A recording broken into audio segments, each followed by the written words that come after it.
চলো তোমাদের সাথে আজকে একটা স্টোরি শেয়ার করা যাক। এই যে দেখতে পাচ্ছ আমি একা একা বেরিয়েছি, এটা কিন্তু আমার প্রোফাইলে তুমি অন্য কোনো ভিডিওতে দেখতে পাবে না। আমার প্রোফাইলে প্রতিটি পেজে তোমরা দেখতে পারবে নয় আমি আছি সাগরের সাথে, নয় আছে আমার ফ্যামিলি কারোর সাথে, নয় আছে আমার মা বাবার সাথে। কিন্তু আজকে বেরিয়েছি আমি পুরো একা, কারণ আজকে আমি দেখা করতে যাচ্ছি আমার একটা খুব কাছের মানুষের সাথে, যার সাথে আমার সম্পর্ক শুরু 2020 লকডাউন থেকে। তারপর থেকে কিন্তু যতবারই আমাদের মধ্যে ঝামেলা হয়েছে আমরা কিন্তু ঠিক এক হয়ে গেছি।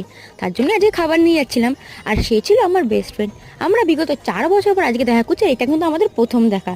একসাথে সময় কাটানো এটা আমাদের মধ্যে কোনোদিনই ছিল না। লং ডিস্টেন্স বন্ধুত্ব হয় না, সেটাই বলতে পারো। আমরা কিন্তু যতবারই দেখা করার কথা ভেবেছি ততবারই কিছু না কিছু করে সেই জিনিসটা ক্যান্সেলই হয়ে গেছে। কিন্তু 4 বছর পর যখন আমরা ফার্স্ট দেখা করলাম আর কথা বললাম, সাথে সময় কাটালাম, কিন্তু কোনোদিনও মনেই হলো না যে ওর সাথে আমি প্রথম দেখা করছি। একটা অন্যরকম বন্ডিং ছিল সেদিনকার দিনটা, সত্যিই আমার লাইফে ভোলার মতো না। ও আমাকে যেভাবে প্যাম্পার করে, হ্যান্ডেল করে, এরকম মতো আমাকে কোনোদিনও কোনো বন্ধুই করেনি। আর হয়তো এটাকেই বলে বেস্ট ফ্রেন্ডের সম্পর্ক।